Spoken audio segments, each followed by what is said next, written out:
Ladies and gentlemen, good day and welcome to the Borosil Renewables Q3 FY22 earnings conference call hosted by Axis Capital Limited.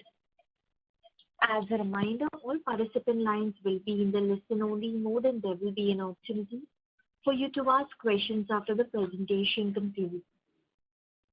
Should you need assistance during the conference call, please signal an operator by pressing star then 0 on your touchtone phone. Please note that this conference is being recorded. I would now like to hand the conference over to Mr. Kevin Kadakia from Axis Capital Limited. Thank you and over to you, sir. Thank you, Janice. Good afternoon, everyone. I'm Kevin Kadakia and part of research for the industrial, infrastructure and logistics sectors at Axis Capital. On behalf of Axis, I'm pleased to welcome you all for the Borosil Renewables Q3 FY22 earnings conference call. We have with us the management team of Borosil Renewables, which is represented by Mr. P.K. Kheruka, Executive Chairman, Mr. Ashok Jain, Whole-Time Director, Mr. Sunil Rungta, CFO, and Mr. Swapnil Walunj, Head of Marketing. We will begin with the opening remarks from Mr. Kheruka, followed by an interactive Q&A session. Thank you and over to you, sir. Thank you. Good afternoon and welcome to the Borosil Renewables Q3 FY22 investor call. It is a pleasure to be interacting with you once again. The board of Borosil Renewables approved the company's financial results for Q3 FY22 on 8th February. Our results and an updated presentation have been sent to the stock exchanges and have also been uploaded on the company's website. During the quarter, the company recorded net sales of 168.5 crore rupees, an increase of 20% over the corresponding quarter of the previous year. The average ex-factory prices of tempered solar glass during the quarter were about rupees 141.5 per square meter per millimeter as compared to rupees 112.9 per square meter per millimeter during the corresponding quarter in the previous year. Export sales during quarter 3 FY22, including to customers in SEZ, were rupees 44.6 crores, comprising 26.5% of the turnover. The company recorded net sales of rupees 465.2 crores during the 9 months ended December 2021, an increase of 51% over the same period in the previous year, of which exports, including to customers in SEZ, recorded an increase of 84% to rupees 131.9 crores from rupees 71.6 crores for the previous corresponding period. From the second quarter of the current financial year, we saw inflation in prices of natural gas. Prices of electricity, packing materials have been escalating along with a sharp rise in export freight costs. Fortunately, high realizations have more than covered for these cost increases. EBITDA during the quarter, including a subsidy of Indian rupees 5.3 crores from the government of Gujarat, was rupees 75.5 crores, corresponding to an EBITDA margin of 44.8% as compared to a margin of 38.3% in quarter 3 FY21 and 36.7% in the previous quarter. Higher EBITDA led to an increase in the profit after tax, and the company has recorded a profit after tax of rupees 45.7 crores in the quarter. I am happy to say that the total EBITDA of rupees 202 crores earned in the previous year has been matched within the first 9 months of the current financial year. While the operations of both our furnaces have been optimal with good output, we are continuing to see strong demand for our products. Increase in installed capacity of renewable energy is high in the priority of the Government of India, which continues to provide a strong thrust to the installation of projects. The government has announced 3 major steps underlining its commitment to the establishment of a strong domestic solar manufacturing ecosystem. The first is the announcement of an additional allocation of rupees 19,500 crores under the PLI scheme for solar cells and modules, raising the total allocation to a very impressive rupees 24,000. The second is the formal announcement of basic customs duty on solar panels at 40% and on solar cells at 25%, effective 1st April 2022. The third is the scheme of approved list of models and manufacturers introduced some months ago, whereby effectively only Indian manufacturers of solar modules are able to supply to many types of government tenders, which has now been extended to open access and net metering projects as well. As a result, we are expecting that large incremental capacities already announced will now be implemented. Even though 14 gigawatts of solar module manufacturing capacity exists in India, actual production was about 5.5 gigawatts during the financial year 21. We see installed capacity rising to 50 gigawatts of solar panels within the next 3 years. This will give a great boost to domestic production of solar equipment in India, causing a major shift away from imports from China to sourcing from domestic manufacturers. Consequently, we expect increased demand for solar glass in India. We are in advanced discussions with many of these manufacturers who are all looking to have a local source of supply for solar glass. Solar power is undergoing a phase of intense expansion. European Union has launched a solar accelerator to promote production of solar modules in Europe. Solar components are likely to enjoy a sweet spot for the next many years. It is heartening to note that the solar installations in the country have picked up momentum in the current year. The installations in first 9 months of FY22 have been 9.2 gigawatts, which has matched the earlier best for a full year. This trend is expected to gain further ground, and the level of annual installations is expected to accelerate to significantly higher levels. There is a growing demand from export customers, and looking to the expected significant rise in local production of solar modules in major markets, that is to say Europe and USA, we see an attractive future growth in companies' exports. There have been structural shifts in the demand for solar glass on the back of technological changes in solar cells and modules. The module sizes are becoming larger, and there is a growing preference of bifacial modules, using 2 glasses in each module as against 1 in the case of a conventional module. As a result, there is a shift in favor of thinner glass of 2 millimeters globally. Borosil is equipped to meet this to a great extent, and is also building significant capacity for such products looking at future growth. The entire global solar PV value chain has been going through a certain amount of volatility in terms of demand, supply and prices. We as a country also are similarly impacted. On one hand, the prices of inputs have risen, and on the other hand, the solar glass export prices from China have declined in the last few months. This is likely to cause some moderation in the margins for the company and also for the competition. However, the demand for solar glass for the company remains high in both domestic and export markets. Moreover, the company is active in examining and re-examining avenues for cost cutting and making operations more viable at all times. As many of you are aware, Borosil Renewables is currently undertaking a brownfield capacity expansion, a third solar line with a capacity of 550 metric tons to meet the growing demand. This will enhance our capacity from 450 tons per day to 1,000 tons per day. Commercial production from SG3 is expected to commence in the second quarter FY23. Further, the company's board has already approved a further expansion of capacity through solar glass lines 4 and 5 in order to raise the capacity from 1,000 tons to 2,000 tons per day. Work on the SG4 project is expected to commence during the second quarter of FY22. Given the lead times required for capacity expansion, this additional capacity can come on stream in the third quarter of FY23. With that, I would like to open the floor to questions that you may have. Thank you. Thank you very much. Ladies and gentlemen, we will now begin the question answer session.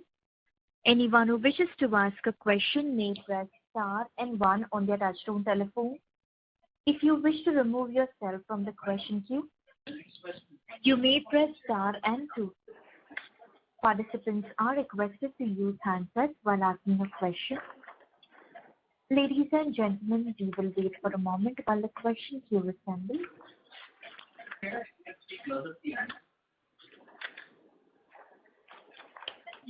The first question is from the line of Avnish Khara from VC Capital. Please go ahead.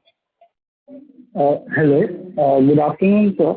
So my first question is regarding the soda ash. So as I understand, we had a fixed term contract that ended in December. So going forward, what is the status of how we are going to be procuring soda ash, and do we expect margins to be affected despite higher solar glass prices? I shall ask Mr. Ashok Jain to answer this question.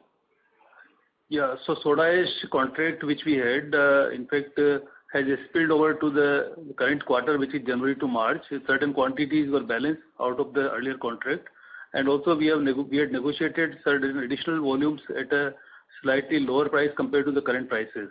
So impact in the quarter January to March is going to be minimal in that respect, but going forward from April onwards, the impact will be felt fully, which is like the prices of soda ash have run up by almost 60% in the last couple of months, and that is true for all the buyers of soda ash, including our competitors. So to that extent, it will impact the costing for all the solar glass manufacturers, and that would certainly lead to compression in the margins in case the selling prices do not expand. Right, sir. So and my second question is regarding the scenario in India. So I think it's the domestic production is not going to be ramping up as quickly as since it's just 5.5 gigawatts. So do we expect a transitionary slowdown in the solar demand in India as production tries to catch up with the supply? I think there is going to be a let up in the demand for solar modules. The question is from where it will be met. And the second question is that we do have a manufacturing capacity of 14 gigawatts in the country, which is existing. So there is, I don't see that there's any possibility of any reduction in the demand for solar modules or the supply of solar modules in India. In fact, just to add here, in fact, a lot of tenders have already been awarded, and a lot of pipeline is already existing for the solar installations. Almost, I'm told, almost 75 gigawatt of pipeline exists in the country in order to make the installations in next couple of years. So in terms of the installations, we see a significant rise. In fact, on the contrary to what your statement is. Now, in the case of module manufacturing capacity also, all the large players who have announced their plans are quickly adding up the capacity. So even the capacities would be considerable quantity of capacities would be added in next 1 year time. So there should be a significant installation. And so if I could just squeeze in one last question, so where do you see solar glass prices in the next couple of quarters? Do you see them tapering off from 141, or do you see some kind of rise from here as well? See, this is a very difficult question to answer, which I simply cannot hazard any guess on this matter. Our prices are, dependent on the international prices, and what turn they will take is something which is purely speculative. So I would not like to hazard any guess on this. Okay, sure, sir. Thank you so much for answering my question, sir. Thank you. Thank you. The next question is from the line of Devesh from DS Investment. Please go ahead. Yeah, hi. Good afternoon, sir. Congratulations for good results. Quick questions on the next leg of growth, right? So our capacities, SG4 and SG5. Could you help us understand in terms of the financing, or how would these be financed? So SG4 we had planned to finance by way of equity and debt mix, and the right mix will be known in a couple of months. In terms of the equity raise, we do have plans to raise equity for SG4, and the exact amount will be known in few months, maybe after April. In terms of SG5, it is still away, so we will see whether the internal accruals would be sufficient, and we do not have to raise further equity for SG5. Okay, got it. And in terms of export, there is a pattern of healthy mix of export growing in each quarter. Right now, closer to 26%. If you can throw some light in terms of medium term, how do you see this percentage spanning out from here on? So we are confident to maintain this trend of about 28%, including the SEZ exports of solar glass. We could potentially increase the export even beyond this, but we have to balance out between the domestic requirement as well as the export market. Just for the information of the participants, the export markets are growing significantly, particularly in Europe, Turkey, and also USA. So there is a very much buoyancy in those markets in terms of requirement for glass, as the module manufacturing activity is significantly rising in those geographies. So we do have a good amount of growth prospects in those markets. Great. And just connected question, in last call you alluded that export margins are slightly inferior to what we get in India. Is that still the trend, or do you see that improving given the demand is exploding outside India as well? The margins are slightly lower, but they are not very abnormally placed in terms of the comparison. But we see that similar trend to continue for some time. Okay, thank you. That's about from my end. Thank you.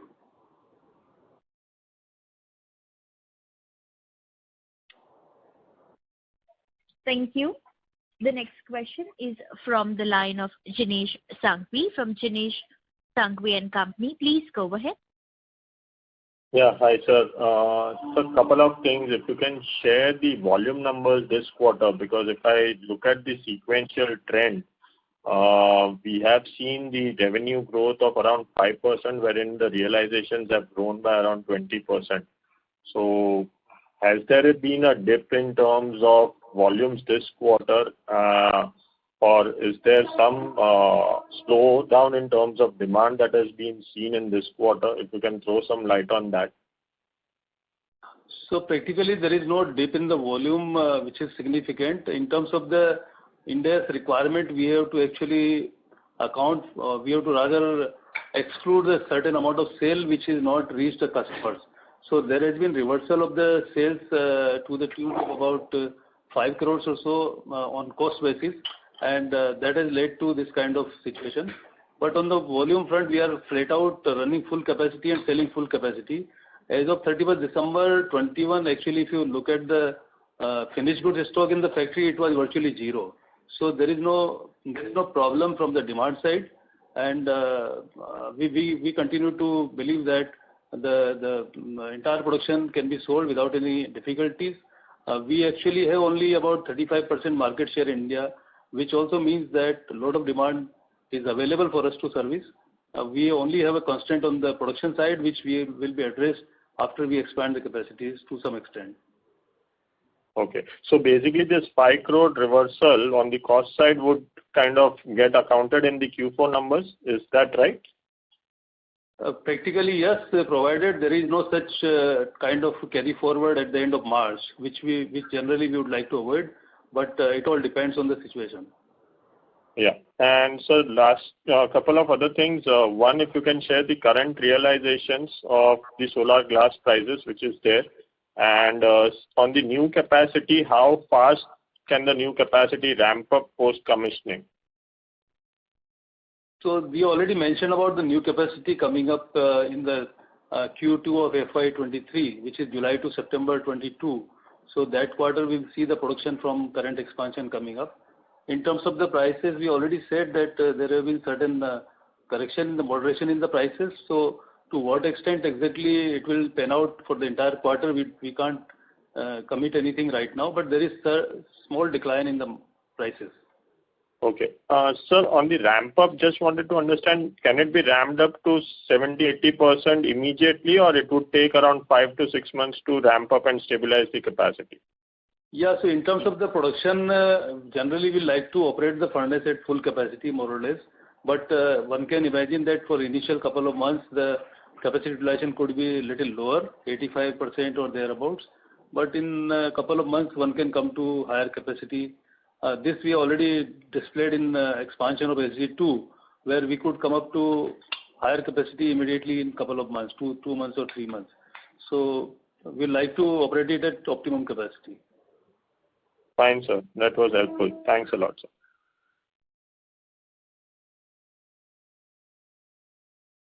Thank you. The next question is from the line of Mohit from DAM Capital. Please go ahead. Yeah. Thanks for the opportunity, sir, and congratulations on a very, very good set of numbers. So my question is, when you say that you are in talks with the new developers or new solar manufacturing capacities coming up, are you looking at some kind of volume tie-up, and will there be any price certainty also? And that's the first question. Yeah, so in terms of how the prices work in the solar glass market, as we have seen, is based on the month-to-month contracts. It's not annual prices or like that. But generally speaking, the customers also expect the landed cost as a benchmark to be matched or in the same ballpark. So that's how it operates. But there are some large buyers who are also willing at tying up at some fixed price or some formula which is different than market prices. So it will all depend on how negotiation with each of these buyers take place finally, and based on that we will arrive at the pricing mechanism for each of them. It may not be uniform mechanism. So whether it is cost plus basis or whether it is some standard price or some, in most of the cases it will be market related price. Sir, the second question is that given that the PLI scheme has been enlarged and the number which you're talking about, maybe 25-30 gigawatt, is there any plan to ramp up the capacity more than 12.5 gigawatt, which is says at this point of time? At this time, I think we are just thinking of 12.5 gigawatts and no more, because there are other capacities which have been announced by different players in the country, and we'd like to see what happens with them. So for the time being, I think this is it. Thirdly, what is the status of anti-dumping duty from the Chinese solar glass? I think expiring this fiscal year, right? Am I right in saying that? Yes, it is coming to an end in July. We have already applied for an extension of the same because there is no change in the circumstance. They continue to dump. And so we are awaiting the result of our application. So one more question, sir. Sir, given that our gas requirement, our gas requirement will go up, can you just what is the demand requirement at 2,100 TPD? What is the gas requirement in MMSCMD terms? And are you procuring gas at spot markets? Is there any plan to tie up in slightly longer term, given that gas would be a significant cost item for us? So we are not buying any significant amount of gas in the export market. We hardly buy any quantity. We have long-term contracts or medium-term contracts with the GAIL Limited, and we are again negotiating with them for the expansion, that is SG3, and we should conclude the contract with them in the next couple of months. For SG4 and 5 also, we will similarly require the gas, which would like to cover under certain contracts, which would be medium-term. But we restrict our buying in the export market. And will the pricing be linked to crude plus some slope? Is that the right assumption? There are different basket or different benchmark contracts are available. Generally they are based on crude, but there are different indexes available like JKM or oil related or Henry Hub, which is the United States. So the different contracts are available. We have a mix of these so that we reduce the volatility. What is the full requirement at 2,100 TPD, if I may know? It could be closer to 3 lakh cubic meter per day. Understood, sir. Thank you, sir, and thank you, and best of luck. Thank you. Thank you. The next question is from the line of Darshan Manik from La Consultancy. Please go ahead. Hello, am I audible? Yes. Yes, you are. Yeah, congratulations on good set of number.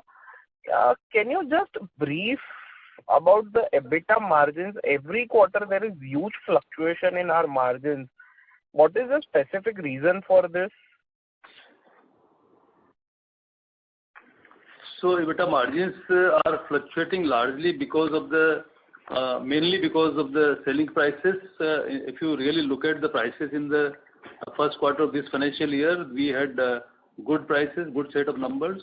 And in the second quarter, the prices declined because the international prices dropped.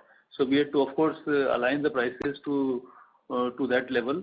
And third quarter again, which is what we are discussing, again the prices have moved up, which is closer to the first quarter. So there have been significant upside, downside in these prices, which has impacted the EBITDA levels. And because this is a volume business and it is important to, or the selling prices are very important in terms of the EBITDA numbers, this is impacting to a great extent. Agreed, but there would be some range with which we would be working because our cost and everything is passed on. So beyond a point, we would not be looking to expand the margins. I mean, a certain range is fine, but even considering that the selling price is fixed for a month or so, overall in a year, our margins would be fixed somewhere in the range because at times your selling price would be increasing in another quarter, the cost would be increasing in another quarter. So quarterly margins can be here and there. But overall, in a year, the margin should not be very much here and there, if my understanding is right. Actually, we do not have control on this kind of situation because the prices are depending on the landed prices of imports, and our buyers look at those prices. So when the prices are low and even though our costs are rising, it's not that the prices, we can charge higher prices. I hope you understand what I say. And when the prices are rising internationally, there is no reason for us to charge lower prices because a similar thing has not happened when the prices were low and the costs were higher. So it all depends on how the prices are behaving in the international market. And in international market also, if you see, currently the costs are rising for all the solar glass manufacturers, even though the prices are moderating. So it is not having any direct relationship, so to say. It is more to do with the demand supply, the inventories and all those facts which are also largely connected to the Chinese manufacturers, so to say. So you are right that there will be some ballpark number, but there is no control over that number from our side. So on the higher side, what would be the margin? I mean, it won't be that we would be charging any XYZ amount. So on the higher side, what can be the margin expected, and on the lower side, what will be the margin which will be protecting at any cost? I think this question cannot be replied to your satisfaction probably because prices have moved by 70% up also, and prices have moved 70% down also. So you really can't have any ballpark number for what could be the band within which the higher margin or lower margin will work. So obviously the overseas sellers also will work a loss, right? Sorry? We won't be selling our products at a loss. There would be something cost plus percentage which at least we would be expecting when we are selling. I was about to say that the overseas manufacturers also are listed companies, and though they also report their numbers on quarterly basis, and they also have certain costs based on which they price. So obviously they will not like to sell below cost. Similarly, we will also not like to sell below cost. Okay, fine. Thank you. That's it from my side. Thank you. Thank you.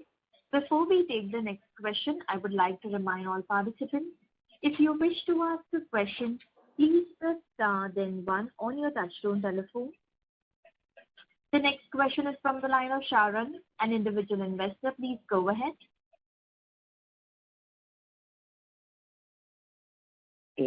Thanks for the opportunity.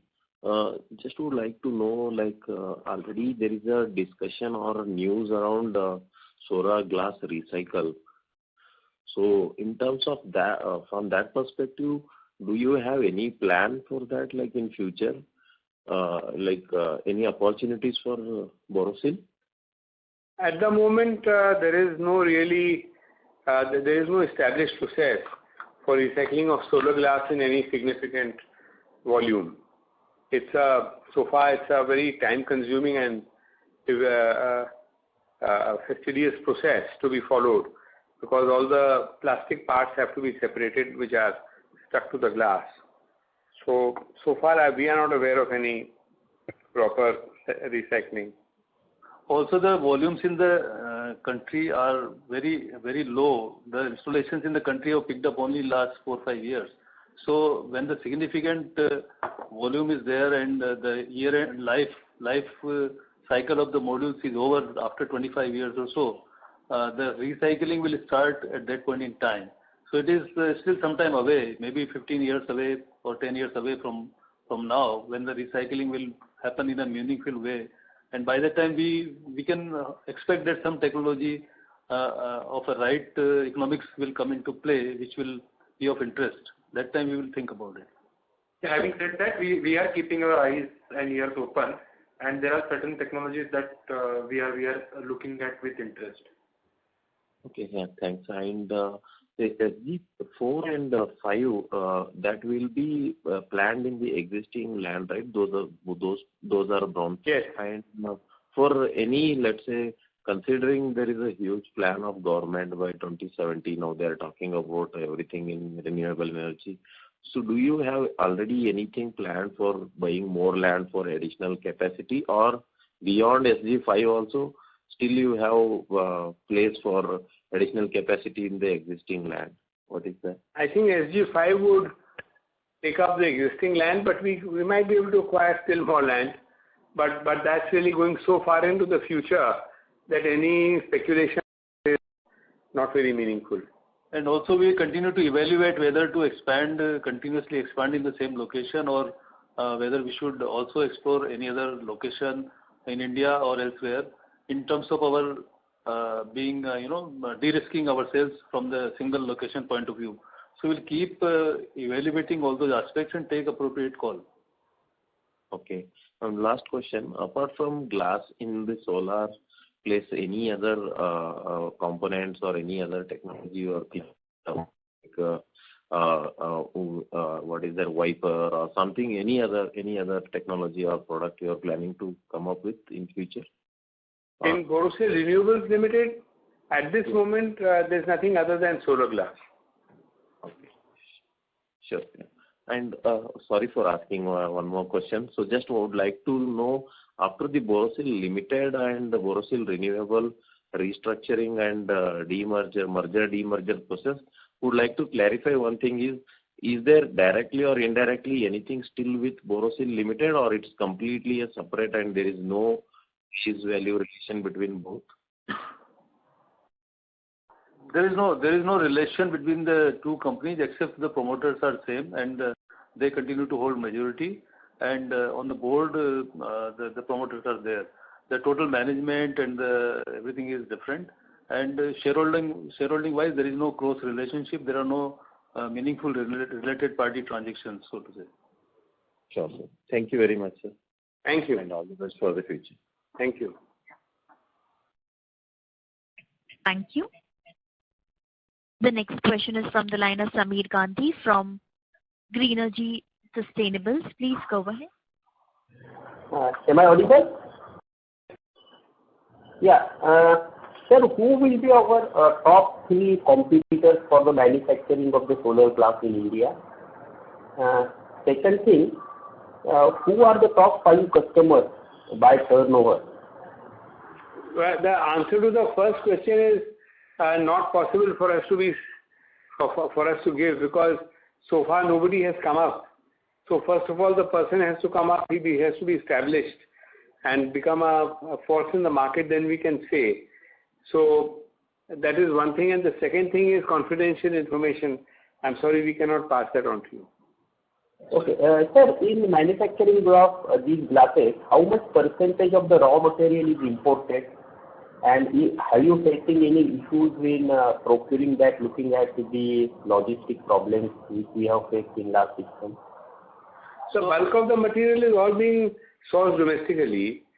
Just some things which are trace chemicals are sometimes imported. But I think I would say more than 99%, more than 99.5% of materials are imported domestically, are available domestically. Next question is that, sir, panel manufacturers generally give 10% of 10 years of the warranty for the glass or any mechanical part of the solar panel. Whether same warranty is extended by the Borosil to the OEM, and if so, then how much percentage of just warranty claims are there for last quarter or last year? I don't believe we have received any claims so far. No, sometimes we do, but there is it's not a question of a delayed claim. By and large, if there's a problem, it happens on the spot, and then we deal with the claim as it happens. Just to explain to you, the warranty is actually given by the module manufacturer to the developer or the buyer, because he is getting the module certified and he is certifying that so much of output will be there. Glass is only one of the component which is fitted into the modules or on which the module is being made. And to that extent, the fluctuation in the power output from the module can be associated with many products which are other than glass. So in terms of our product supply, we only supply the glass to the specification which are agreed with the buyer, and there are no further guarantees. Yes, if there is a breakage or if there is a quality claim, we of course settle the quality claim or breakage in the glass to the satisfaction of the buyer, but there is no warranty for 10 years or 25 years from the perspective of glass supply. Okay. One more thing, that if safeguard duties are not continued beyond the July, then what will be the kind of margin you are expecting? You mean the anti-dumping duty on glass? Yeah. Is it? Yeah. So in a meaningful way, the imports are coming from now Malaysia and Vietnam, less are from China, and to certain extent, of course, the import come from China. But if the duty is not extended, the imports from China may rise, and that can, of course, affect our ability to command certain price. To what extent it will happen and whether it will happen or not is hypothetical as of now, because we believe that we have a good case to get the anti-dumping duty extended for a second term. But should it not happen for some reason, then there will be definitely some amount of setback in the prices. So, sir, in such a scenario, do you feel that completely depending on only one product like solar panel glass is slightly what we call as difficult for company to plan for the long future?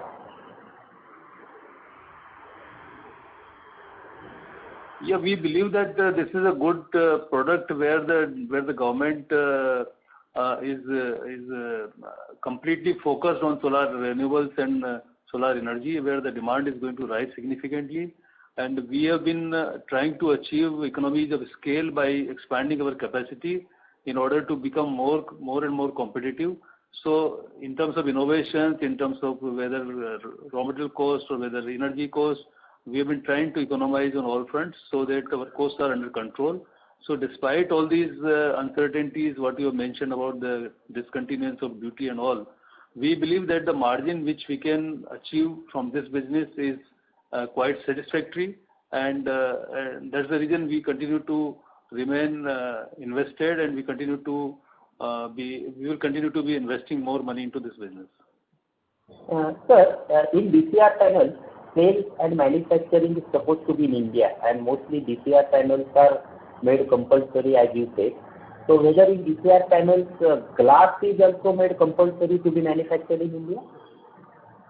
No, glass unfortunately has never been a part of DCR, or DCR is only on the module and solar cell. Similarly, the BCD which has come, or basic custom duty which has come, is also on solar module and solar cells only. Glass, like any other component of solar module, is left out for whether it is to be sourced locally or imported. But we produce a competitive product, and price it competitively. We believe that once the expansion of the demand is taking place by way of increase in the module manufacturing activity, the scale will rise for us and other component manufacturers also, and the demand itself will actually ensure that we earn good margins. Okay, sir. Thank you. And last question, are you yourself using some solar power for your factory? We do have a wind power which we had installed some years back, and now we are going to set up solar and wind hybrid project which will be commissioned in the coming financial year. So we will probably shift to close to 25 to 30% of power from our own renewable sources in the foreseeing future, maybe after October 22 or so. And I think that is the maximum allowed as per the policy. So though we wish that we can consume more power from renewables, but there are policy restrictions due to which we will have to be satisfied with that. Okay, sir. Best luck for future and thanks for giving me an opportunity. Thank you. Thank you. The next question is from the line of Dhiral from Phillip Capital. Please go ahead. Yeah, good afternoon, sir. Thanks for the opportunity. Sir, as you mentioned in your opening commentary that currently the glass prices have came down globally, particularly in China. So assuming the price remained same for the quarter, and with the current prices of raw material which is there right now, how much impact we can see on the margin? See, the impact of raw material prices, as I mentioned earlier, in the quarter January to March, it will not be significant because our earlier contracts of soda ash are still balanced, and the increase will be marginal in that sense. So from the perspective of any meaningful or significant contraction in the margins, we don't foresee a significant drop, but there will be some impact. And on the selling price also, there will be certain amount of impact, which I already mentioned that prices are fluctuating almost every 10 days. So we cannot have a certain sense that by end of March, what will be the net realization, which will be whether plus or minus or how much minus. So what is the reason for such a volatility in the prices? As you said, it is fluctuating every 10 days. Basically, what we believe is that the Chinese manufacturers or the Chinese-owned companies which are set up in other geographies like Malaysia and Vietnam, they all operate based on certain comfort of keeping inventories and certain level of infrastructure where they have to keep the inventories. And in case the inventories rise beyond control, they try to liquidate the stocks at a lesser price, which creates a ripples in the market in terms of the price fluctuation. And of course, the expansion plans of those companies or the demand supply situation could be additional features why this stock is fluctuating like this. And this whole demand supply scenario in nutshell, why the prices fluctuate so much. Okay. And so lastly, what could be the peak debt that you are comfortable with, by the time our SG5 commence? As an internal policy of the company or the management, we would like to restrict our debt to 2 times of EBITDA. Okay. And so lastly, what is the contribution of the thinner glass or bifacial glass from the overall revenue? So when you say thinner glass, we call thinner glasses 2 millimeter, 2.5 and 2.8 millimeter, which comprise of nearly 30% of our revenue. Whether it goes in the conventional or bifacial module, we are not much controlling that, but this is the thinner glass portfolio which is at 30%. And the share of 2 millimeter is going to go up in this, or it is going to be more than 30% going forward because the thinner glass demand is going up. So it commands the higher prices also, or the prices remain same? Yes, it has a better per millimeter price, per square meter price, because the output is also slightly impacted in terms of the yield, and the cost with that becomes a little higher. So but still the margins are relatively better in the thinner glass. Okay. Thank you so much.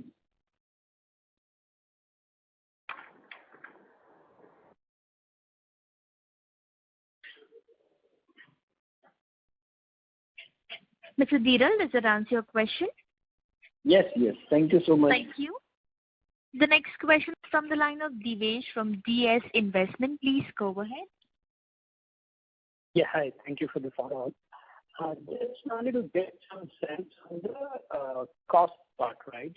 Because once we have SG3 coming up, which is more than doubling the capacity, could you help us understand in terms of operational efficiency or any internal metric like cost per ton or something, how you see that improving? And if you were to sort of take it a little longer term when all the duties don't exist, do you have a sense that we are getting to a more steady state level playing field against Chinese or those players? So I'm not really worried about it. Let's put it that way. Okay. So that's good to know. Second question, sir, is more on the expansion. Now, I think the first time we raised money was in December 2020 for SG3, right. And we pretty much had most board approvals or let's say internal approvals for SG4 in place starting 2021. Yeah. My understanding is that if we raised money in December 2020, and if we are likely to see SG3 come up on stream between July, August, September, it's roughly a 18+ month lead time. Yeah. So earlier, if you saw the chart on progressive expansion of capacity, it was always leaning towards Q2 of FY20 or CY20 or FY23 or Q2 of FY24. Now it's more Q3. And given that we haven't even started the process, let's say if we start in April, May, would we not looking at the next one only towards the end of 23 and the subsequent one towards the end of 24? So if there is so much of interest in the solar sector and there's an advantage of getting in first and sort of building scale so that everybody has to come to us later, why is it that we are taking longer than anticipated on SG4? See, we have to balance many things, and one of the things we have to balance is also our risk appetite. And there's a certain amount of risk that we are prepared to take, and beyond that, it's not safe for the organization and for the investors, for everybody.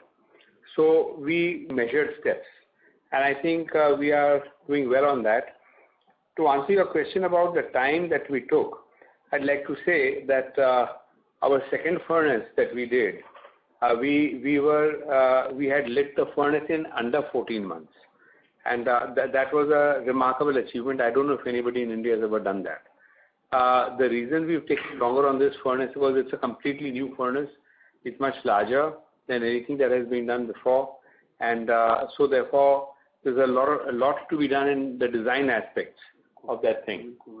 The other thing which has caused a lot of delay in this particular SG3 is COVID. So we faced COVID twice, once first wave, second wave. The first wave came up only in August, September of 2020. Didn't come up in April or May. So we faced two waves of COVID, within, I would say, less than 9 months of each other, between the tapering off of one and the starting of the next. And these things did set back procurement and stuff like that for a bit. But we're on track now, and the chances are that SG4 should not take as long as SG3 did. So would it be safe to say, sir, that SG4 work is happening and fundraise, etc., should happen soon, and it should not take 18 to 20 months, so maybe on-stream will happen faster? But more importantly, are we looking for a fundraise sometime in the next 1 or 2 or 3 months, or is it going to be longer? So we cannot say the exact timeline for fundraise, but fundraise will definitely be done in the first half of next financial year, which is from say April to September. So that much we can commit. And in terms of the possibility to come faster, the The fourth furnace will be more or less identical to the third furnace. In the third furnace, we had done a lot of changes in the design. It was a large furnace, and different set of equipment have been used, or larger diameter things have been used from that perspective. But the fourth furnace will be, or the equipment will be exactly duplicated. So there will not be any time consumed on the, designing the things and all, and the orders will be just repetitive. So it should be done faster. On a conservative basis, we have put the dates, but we would like to do it faster than what we commit actually. So just to close this point, sir, just for my clarity, if you are saying that we do the work starting April to September, then if we are still putting a Q2 of FY23-24 as the timeline, which means that even if we delay our fundraise or our work start to August, September, we still feel confident of landing it in 12 months from then on to hold on to Q2 of 23-24. Hypothetically, if there are no further drawbacks along the way. You see, we like to be conservative. That's why we're saying in the event that we do start in April 2022, we should be in production in 18 months. I mean, that's what we'd like to say. We would. There's no joy in over-promising. So I think 18 months is a good time for any glass factory, and I think that's a good one. So we can always try to advance it, and it might happen also, but that's speculative, frankly. But bottom line is that the fundraise and all activities internally and externally should start in April to September to be able to target September of next year kind of on stream. The question of fundraising, one can also take in debt. One can take term debt and start the SG4. So it's not necessary that we go for a fundraise, or we would like to do it.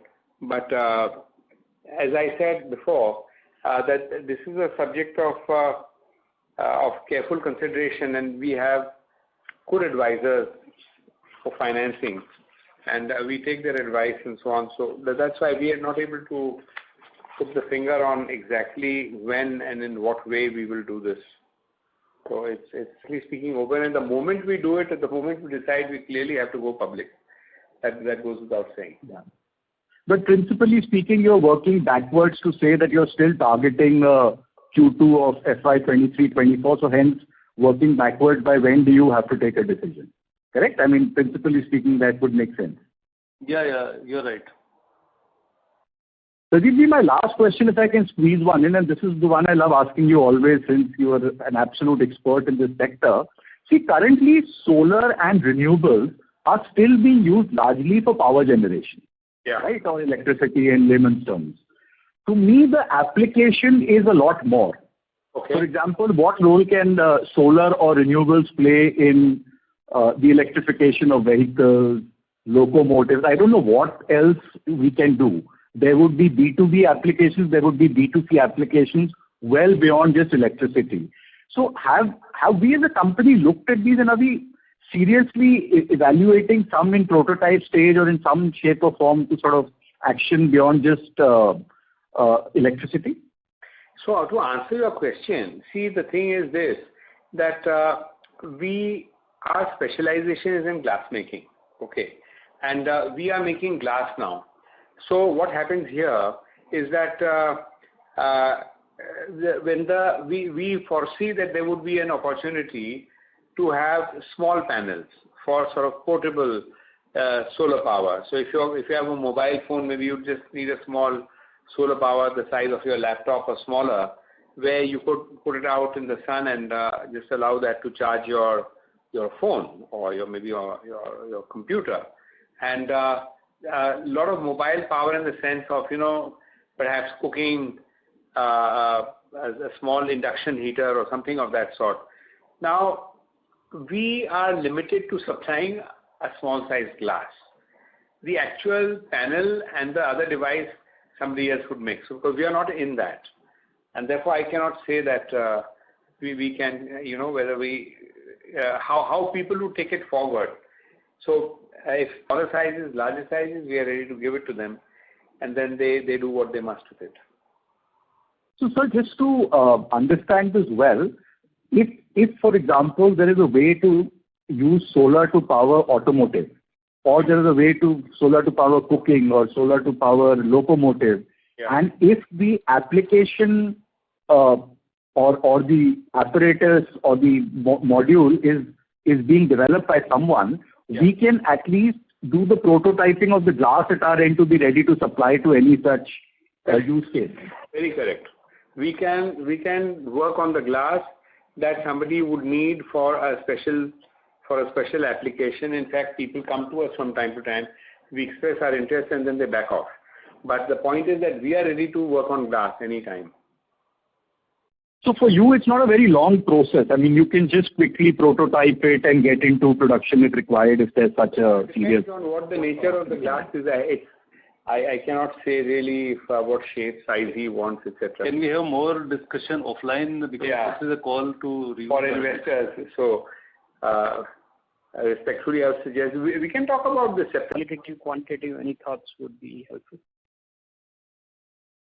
So in terms of the expansions, we will certainly accrue certain economies of scale, because the overheads and the wage cost, which will be spread over the larger production, will definitely help us to expand our margins, EBITDA margins. Whether it will be 2% or 3% or 4% that we have to see, but one can say between 2 to 4% accretion in the margins could take place on account of this scale.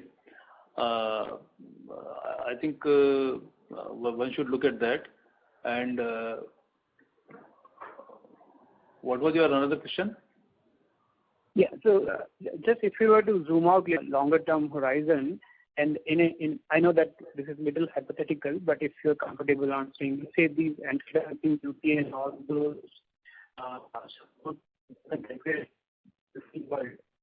eventually when we have a G3, 4, 5 in place, would be competitive compared to global players and just wanted to So your line is not very much audible. Okay, I'll try to join back in. Yeah. Thank you. The next question is from the line of Tariq Hussain from Gringotts Capital. Please go ahead. Hi, thank you for the opportunity. I just have one question. So we have seen demand for bifacial modules increasing in China and other places. I just wanted to get a sense if you see the same demand in India, and how is it impacting the demand scenario at your end? So in India, so far, there was no much demand for the bifacial or thinner glass of 2 millimeter, but it is now catching up, and all the large manufacturers in India, maybe 10 of them are there, large manufacturers. Everybody is talking of big size modules, which are currently in fashion, and also the thinner glass. So we believe that we will soon catch up on the bifacial module trend. To what extent it will penetrate, we have to see in the next 1 or 2 years. But the demand for the thinner glass and larger size and for bifacial module is going to grow significantly worldwide, and India will also be in the similar league. Okay, thank you. That's it from me. All the best for the next quarter. Thank you. Thank you. The next question is from the line of Anuj Upadhyay from HDFC Securities. Please go ahead. Yeah, hi. Thanks for the opportunity, sir. Sorry, sir, I joined a bit late. You probably would have answered this question, but still I want to have a clarification. One, could you just mention what kind of premium does 2 mm glass have compared to the other thicker glass module over here? You also mentioned that the margin across the 2 mm glass is much better. So if you can just give a ballpark figure, of the premium which it has over the conventional one. So in the Indian context, the 2 millimeter glass demand is not virtually not there as of now. It has just started, and how it will be priced, we will see as we go along. But in terms of the international markets, the prices are higher by close to 25 to 30% compared to the normal 3.2 millimeter glass on 1 millimeter 1 square meter basis.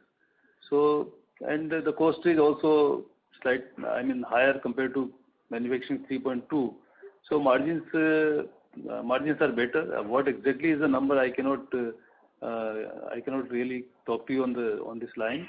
But the profitability in making thinner glass is definitely better. Okay, fair point, sir. But do we export to as on date? Yeah, we do export to millimeter. Okay. And you mentioned that probably it could be in the range of 20 to 25% of our total portfolio. Or that also includes 2.5 millimeter and 2.8 millimeter. A significant amount of this thinner glass portfolio, what we have is 2.8 millimeter, and that goes, all of it is going in domestic market. So from the perspective of what is the share of 2 millimeter and what is the export, so that is not very high. It may be about a couple of percentage, 3-4%. Fair enough, sir. And you mentioned that this could go closer to 30% going ahead, considering the international and domestic demand.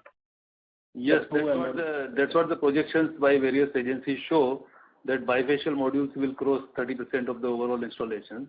It has already happened in China, and it is also catching up in India and other geographies, including, say, USA and Europe.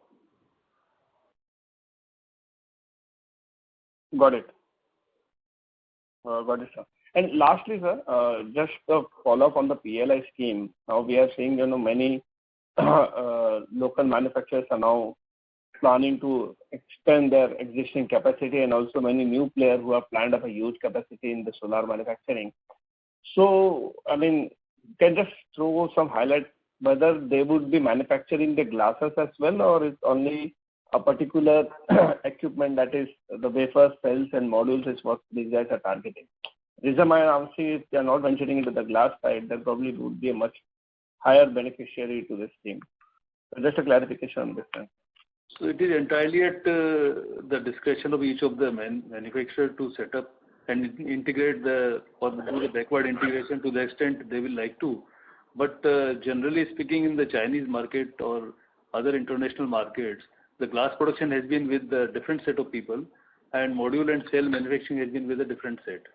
But in India, some people have taken that kind of call to produce solar glass also internally. More particularly because capacity is not available in India. The market is not mature to that extent as in China, and also they would like to restrict or like to rather ensure that their supply chain is not disrupted because of the dependence on the imports and all these the geopolitical situations. So they have taken a call to install certain capacity for their captive consumption. Now, whether one will do or everybody will do is for every individual company to make that kind of decision. What we know is that only 2 companies have so far discussed this kind of situation. The rest of the people are still looking at glass suppliers for the glass supplies. Fair enough, sir. That's helpful. Thank you. Yeah. Thank you. The next question is from the line of Dhruv Kashyap, an individual investor. Please go ahead. Yeah, good afternoon, Pradeep ji, and let me begin by thanking you for the excellent stewardship that you provided to the group over the last few years, and especially in these tough times. So thanks a lot for that. Thank you. My first question to you, sir, is that just looking at the landscape in terms of its opportunities and threats, everybody as their grandfather is talking solar and investing in solar and getting into solar. But if I was to flip that around and look at it from the threat perception, especially as bigger and bigger conglomerates get into the entire chain, would not too many people start sort of fully integrating, putting up their own glass units over a period of time? Because some of these guys would be big, they could also start arm twisting the government in terms of saying that we need a lot more glass than is being manufactured, so remove any kind of protection and let us buy from outside, which will be harmful to us. And thirdly, also that as we know that while 25 and 40 BCD and all is on the module, etc., but on the countervailing duty of 9% from Malaysia and maybe a bit from China, even from Vietnam, we are not protected. So is there, I'm just trying to, play devil's advocate, that is there a cause for significant concern in terms of our growth prospects as a glass manufacturer, although solar will be booming? in the The future? answer is simple on that. You see, until the 9th of March 2021, there was no kind of duty or tariff barrier on the entry of solar glass from Malaysia. Malaysia has a large production of solar glass, and they could easily service a lot of the requirement of the Indian manufacturers as and when required. And when they were there, without any, their goods were sort of entering the country without any hindrance. We posted our most interesting result. That was for the quarter ended March 2021, which, if you notice, we did well in that quarter. So the fact is that while, the question of competition is open-ended. We faced competition. I've personally been in the business for 50 years. I've had competition all the time. I understand how to fight competition, and we do it, and I'd be happy to answer your question. Sure. Thank you so much, Pradeep, and thanks once again for the excellent stuff that you and Srivar have been doing for both the companies. Thank you so much. My pleasure. Thank you. Thank you very much, ladies and gentlemen. Due to paucity of time, we take that as the last question for today. I would now like to hand the conference over to the management for their closing comments. So I'd like to thank team in Borosil for the wonderful work that they do. We are proud of our team. We are proud of the work they do. And we are proud of our investors for their faith in us. We are proud of all stakeholders, our customers who repose their faith in us. And together, I hope that we are taking large steps towards making India Atmanirbhar, and we hope to continue to serve you better as time goes by. Thank you very much. Thank you very much. On behalf of Axis Capital Limited, we conclude today's conference. Thank you all for joining. You may now disconnect your lines.